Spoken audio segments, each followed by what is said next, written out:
हमारे साथ peoples party के सीनियर रहनुमा शहादत ऐवान साहब मौजूद हैं। इनसे जानेंगे कि इमरान खान ने जो अब फाइनल कॉल दी है इस्लामाबाद मार्च की तरफ, हुकूमत कैसे देखती है, पीपल्स पार्टी इसके ऊपर क्या रद्द-ए-अमल रखती है। सर ये बताइएगा कि ये फाइनल कॉल है इमरान खान की और वो कहते हैं कि तहरीक इंसाफ अपना मैंडेट और अपना हक वापस लेके जाए, क्या करेगी हुकूमत? देखिए,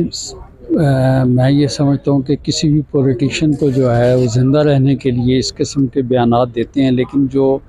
जो भी कोई बात निकलती है उसके ऊपर फिर अमल दरामद भी होता है। तो अब मैं तो ये समझता हूँ कि पीटीआई के वर्कर्स जो है ना वो भी इस किस्म के किसी स्टेटमेंट के ऊपर जो है वो यकीन नहीं करेंगे और पहले की तरह ये फ्लॉप जो हो जाएगा या इसकी डेट एक्सटेंड हो जाएगी या इसके ऊपर कोई यू टर्न हो जाएगा, तो उनको जो है इस किस्म की एक्टिविटी जो है जारी रखनी चाहिए। और अपने बल्कि बेहतर ये है कि वो अपने केसेस पे तवज्जो दें, जहाँ पे वो एक लीगल उनकी बैटल चल रही है उस तरफ तवज्जो दें तो बेहतर है। बाकी जो है उनके केसेस, उनके जो लोग हैं वो कोर्ट कचहरी में मसरूफ़ हैं, कुछ के क्रिमिनल केसेस हैं, कुछ की पिटिशन्स हैं, कुछ के ट्रिब्यूनल में चीज़ें हैं।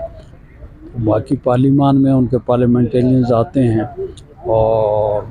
जो रखना अंदाज़ी डालनी होती है वो करके शोर शराबा चले जाते हैं। तो सर अगर मार्च हो जाता है और उनकी लीडरशिप कल अडयाला के बाहर से जैसे 2 रोज़ पहले गिरफ्तारियां हुई, तो आप देखते हैं कि अगर इस तरह गिरफ्तारियां हो जाती हैं पार्लियामेंटेरियंस की या लीडरशिप गिरफ्तार होती है तो आप उसको नहीं, देखें, गुजारिश ये है कि इस्लामाबाद की हद तक तो एक कानून पास हो चुका है, तो इस्लामाबाद में किसी को परमिशन मिलेगी तो किसी किस्म का कोई इज्तिमा होगा या यहाँ इस किस्म की कोई अनलॉफुल असम्बली होगी, उसके लिए तो जहाँ पे आप और मैं खड़े हुए हैं इसी पार्लियामेंट ने एक कानून पास किया है कि रेड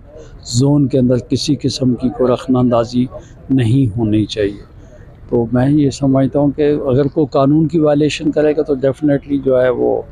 कानून जो है लॉ इन्फोर्समेंट एजेंसीज़ हैं, पुलिस है, उसके ऊपर अमल दरामद करने के लिए तो एक्टिविटी हो। अच्छा सर आखिरी ये बताइएगा कि पिछले दिनों खबर चली कि बिलावल भुट्टो साहब नाराज़ हैं हुकूमत से, कुछ चीज़ें तय हुई थी जिसमें हुकूमत ने मुस्लिम लीग नून ने वो सब पूरा नहीं उतरी, तो इस तरह की खबरें हैं, अब वो सुने वापस भी आ गए मुल्क में। बिलावल साहब तो अपने ही मुल्क में रहते हैं, आना जाना तो जो है उनका लगा रहता है क्योंकि उनके वालिद साहब की तबीयत सही नहीं थी।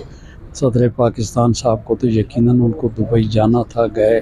अब तो प्रेसिडेंट ऑफ पाकिस्तान भी वापस आ चुके हैं, बिलावल साहब भी वापस आ चुके हैं। तो जिस दिन पार्लियामेंट आएंगे बिलावल से मज़ीद बात कर लीजिएगा।